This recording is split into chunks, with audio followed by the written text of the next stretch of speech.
ঐতিহ্যবাহী দিনাজপুর জেলা বিএনপি অন্তর্গত সকল থানা, উপজেলা, পৌরসভা নেতৃবৃন্দের সমন্বয়ে আজকের এই কর্মশালা উপস্থিত রয়েছেন আজকের সভার সভাপতি, প্রধান আলোচক, আমাদের সকলের শ্রদ্ধেয় নেতৃত্ব, মিডিয়া সেলের সম্মানিত আহ্বায়ক ডাক্তার মওদুদ হোসেন আলমগীর পাবেল। উপস্থিত রয়েছেন ঢাকা বিশ্ববিদ্যালয়ের শ্রদ্ধাভাজন শিক্ষক, বিএনপির গণ শিক্ষা বিষয়ক সম্পাদক প্রফেসর মোর্শেদ হাসান খান। উপস্থিত রয়েছে সাবেক সংসদ সদস্য, বিএনপির সহ আন্তর্জাতিক বিষয়ক সম্পাদক ব্যারিস্টার রুবিন ফারহানা। উপস্থিত রয়েছেন মিডিয়া সেলের অন্যতম সদস্য, আমাদের সকলের পরিচিত মুখ মরহুম আমাদের সাবেক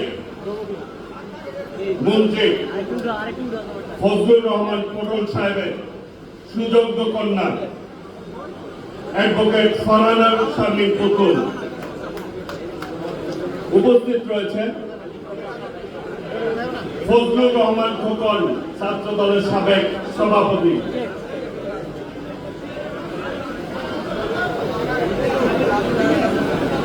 আজকের সঞ্চালক, জাতীয় নির্বাহী কমিটির অন্যতম সদস্য,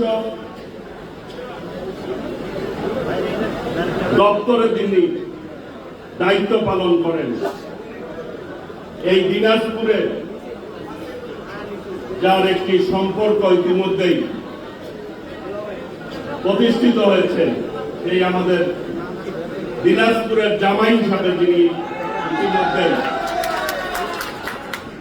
আপনাদের অত্যন্ত ঘনিষ্ঠজন আব্দুল সাত্তার পাটোয়ারি আজকে সঞ্চালক সহ সবাইকে, এইখানে যারা মাঝখানে দাঁড়িয়ে আছেন দয়া করে এখানে সামনে কোনো সিট নেই, আপনারা পিছনে গিয়ে বসবেন।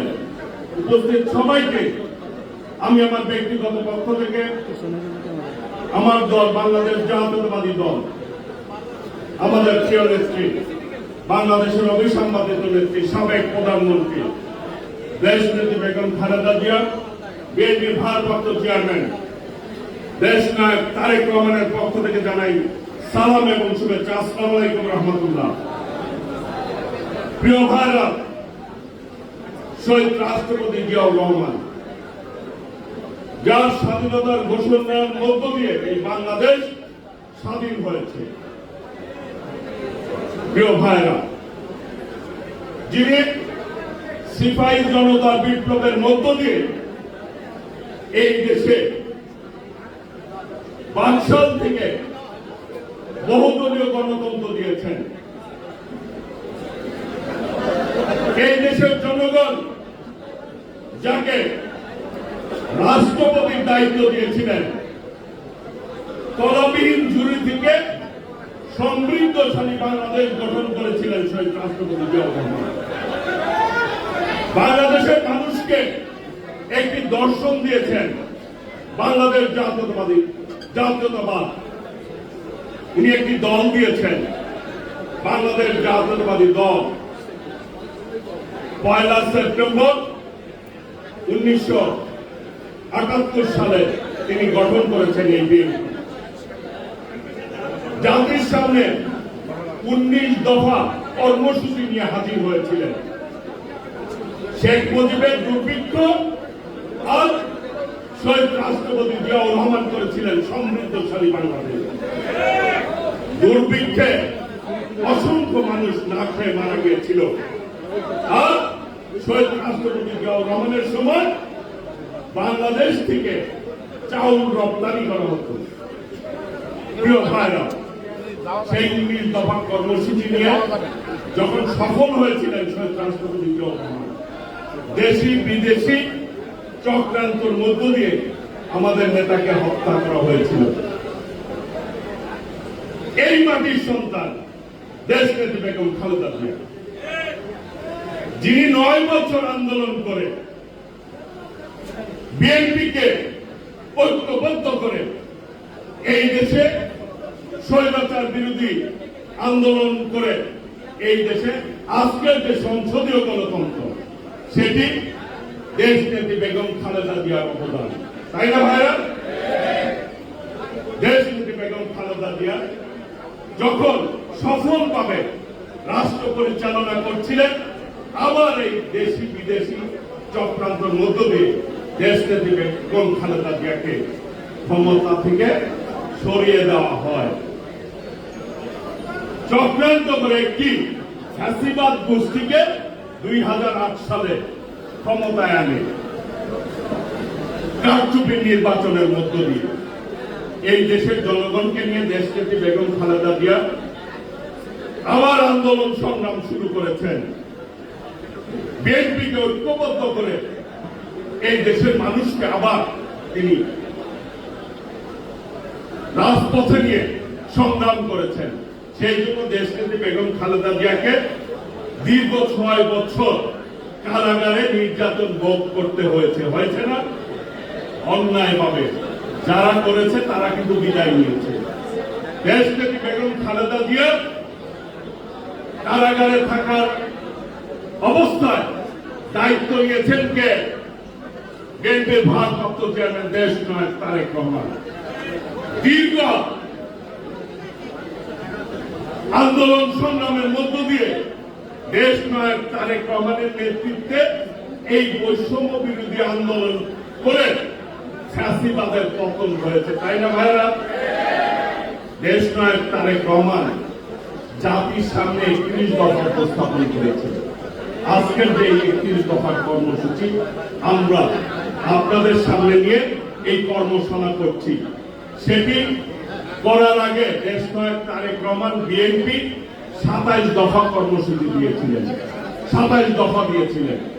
কিন্তু সমস্ত দলকে আলোচনা করে পরবর্তীতে 31 দফা দিয়েছে। এখন আবার অনেকে যারা রাষ্ট্রের দায়িত্বে আছেন তারা অনেকে বিভিন্ন রকম কথা বলছেন, উপদেষ্টারা। প্রিয় ভাইরা, আমরা বলতে চাই, আমরা জাতীয়তাবাদী দল 17 বছর একটি রাষ্ট্রীয় সমস্ত অর্গান ফ্যাসিবাদ যারা সমস্ত শক্তি দিয়ে বিএনপি করে ঝাঁপিয়ে পড়েছিল, আমাদের নেত্রীকে জেলে রেখেছিল, এই সমস্ত শক্তির বিরুদ্ধে মাঠে লড়াই করেছে কোন শক্তি? বিএনপি নেতা কর্মীরা। সেই সময় কিন্তু এই ধরনের আজকে যারা বড় বড় কথা বলেন, তারা কিন্তু ওই ফ্যাসিবাদের সাথে আঘাত করে নিজেদের নাম পরিবর্তন করে ওই যে বর্ণচোরার মতো লুকিয়ে তাদের মধ্যে ভালোভাবে কিন্তু তারা অবস্থান করেছেন। বিএনপির মতো এত রাষ্ট্র শক্তির বিরুদ্ধে লড়াই কিন্তু আপনারা করেন নাই দীর্ঘদিন। বিএনপি নেতা কর্মীরা ভোটের লড়াই করেছে, সংগ্রাম করেছে, মানুষের অধিকার আদায়ের জন্য লড়াই সংগ্রাম করেছে বিএনপি নেতা কর্মীরা। এই লড়াই সংগ্রাম করতে গিয়ে বিএনপির হাজার হাজার নেতা কর্মী গুম হয়েছে, খুন হয়েছে, জেলে নির্যাতন ভোগ করেছে। ওই ফ্যাসিবাদের একজন মন্ত্রী বলেছিল 7 জানুয়ারি নির্বাচনের পূর্বে যে বিএনপি যদি আঘাত করত, আমাদের সাথে যদি সমঝোতা করত, বিএনপির নেতা কর্মীরা জেলে নির্যাতন ভোগ করতে হতো না। আজকে কাদের অবদানকে আপনারা খাটো করে দেখতে চান? যারা 17 বছর লড়াই সংগ্রাম করলো, যারা হাসিনার রক্তচক্ষু উপেক্ষা করে রাজপথে লড়াই করলো, তাদের অবদানকে খাটো করতে চান। এই জুলাইয়ের আন্দোলনে আমাদের নেতা কর্মীরা যেভাবে লড়াই করেছে, দেশ নায়ক তারেক রহমান নেতৃত্ব দিয়েছে যেভাবে, আপনারা ওইভাবে মিক্স দিয়ে কি নেতৃত্ব দিয়েছেন? আপনারা অনেকেই সমঝোতা করে, সমঝোতা পেপারে স্বাক্ষর করে আপনারা কিন্তু গ্রেপ্তার হয়েছিলেন, রিলিজ হয়ে এসছেন, আপনারা বাইরে এসছেন। আপনারা ওই সময় আমরা গ্রেপ্তার হয়েছিলাম, আমাদেরকে, আমাদের সকল নেতাদেরকে রিমান্ডে নিয়ে অমানসিক নির্যাতন করা হয়েছে। আর আপনাদেরকে কিন্তু ফুলের টোকাটিও দেয় নাই। আপনারা সামাজিক যোগাযোগ মাধ্যমে দেখতে পারবেন যে হারুনের ভাটের হোটেলে অনেকে খাওয়া দাওয়া করেছে। কাজে আজকের বাংলাদেশের বাস্তবতায় আপনারা দয়া করে জনগণের সেন্টিমেন্টকে ধারণ করার চেষ্টা করবেন। হাসিনার মতো যদি চিন্তা করেন নির্বাচন ছাড়া জনগণের অধিকার জনগণকে ফেরত না দিয়ে আপনাদের মতো করে দেশ পরিচালনা করবেন, জনগণ কিন্তু সেটি মানবে না। বিগত দিনেও মানে না, ভবিষ্যতেও মানবে না। কাজেই স্বাভাবিক যে নিয়ম, সেই নিয়মটি আপনারা দয়া করে নিয়মের ব্যত্যয় ঘটানোর চেষ্টা করবেন না। এই দেশের মালিককে এই দেশের জনগণ, ভাইরা, তাই না? এই দেশের মালিক এই দেশের জনগণ। জনগণের দল হিসাবে বিএনপি সকল সময় জনগণের সাথে ছিল। কাজে বাংলাদেশের জনগণ 14 সালে ভোট দিতে পারে নাই, পারছে? 18 সালে পারছে? 24 সালে পারছে? পারে নাই। সেই জন্য জনগণ জনগণের সরকার গঠন করতে চায়, পছন্দ মতো সরকার, তাই না ভাইরা? সেই জন্য বলতে চাই, যত তাড়াতাড়ি সম্ভব জনগণের ক্ষমতা জনগণকে ফেরত দিতে হবে। আমরা জাতির সামনে বিএনপি সকল দল নিয়ে দেশ নায়ক তারেক রহমান 31 দফা উপস্থাপন করেছে। কেন আপনারা কোন দফা উপস্থাপন করছেন? আগামী বাংলাদেশ কিভাবে আপনারা পরিচালনা করবেন? ইতিমধ্যেই তো 8 মাস হয়ে গেছে, কই সংস্কার প্রস্তাব কিন্তু এখনো? আপনারা দল গঠন করেছেন অনেকেই, অনেকে পুরান দল, কই কোন সংস্কার প্রস্তাব আপনারা উপস্থাপন করেন নাই।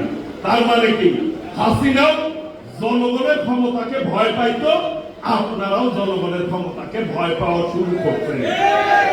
জনগণ যদি তার অধিকার নিয়ে মাঠে নামে, বিএনপি সেই জনগণের নেতৃত্ব দেবে ইনশাআল্লাহ। কাজে জনগণ মাঠে নামার আগে যত তাড়াতাড়ি নির্বাচন দিবে তত আপনাদের জন্য ভালো হবে। কোন স্বৈরাচার, কোন নির্যাতনকারী, কোন ষড়যন্ত্রকারী বাংলাদেশে সফল হয় নাই, ভবিষ্যতেও কেউ হবে না। আগামী দিনে আমাদেরকে ঐক্যবদ্ধভাবে আমরা বিএনপি যদি জনগণকে এই 31 দফা সম্পর্কে বোঝাতে পারি, ইনশাআল্লাহ বিগত দিনেও বাংলাদেশের জনগণ আমাদের সাথে ছিল, এখনো আছে, ভবিষ্যতেও থাকবে ইনশাআল্লাহ।